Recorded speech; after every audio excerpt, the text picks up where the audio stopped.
সেই বডিটা কারা সাংবাদিক হিসেবে কাজ করবেন না করবেন, সেটা একটা লাইসেন্স দিবেন বা সেই জায়গাটাকে তারা সুনির্দিষ্ট করবেন, একটা পেশাগত জায়গা থেকে সাংবাদিকদেরকে একই ছাতার নিচে নিয়ে আসার একটা উদ্যোগ গ্রহণ করা আমাদের জন্য খুব জরুরি হয়ে দাঁড়িয়েছে। আমরা সাংবাদিকতার কথা যখন বলি, সাংবাদিকদের একটা বড় সংকট হলো তাদের সম্মানী, পারিশ্রমিক এবং জীবনের সংকট, নিরাপত্তাহীনতা।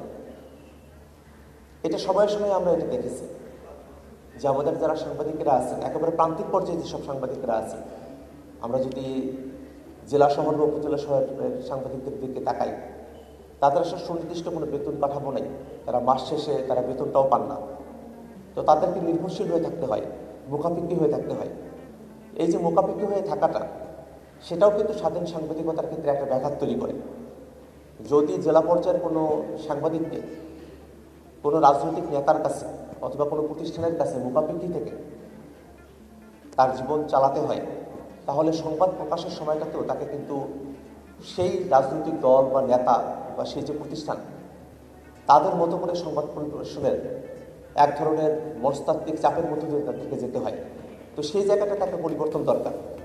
যারা আসলে গণমাধ্যমের মালিকেরা আছেন, তারা তাদের যারা কর্মীরা আছেন, সংবাদকর্মী যারা আছেন, সাংবাদিক আছেন, তাদের জীবন চালাতে পারেন মর্যাদা সম্পন্ন, পারিশ্রমিক এবং সম্মানী, যাতে মাসিক ভিত্তিতে এটা তাদের হাতে পৌঁছানো হয়, সে ধরনের উদ্যোগ গ্রহণ করা প্রয়োজন। এবং এই জায়গাটাতে অন্য অনেকগুলো প্রতিষ্ঠান আছে যে জায়গাটাতে যদি বেতন না দেওয়া হয় তাহলে তারা এটা আইনগত প্রতিকার পান।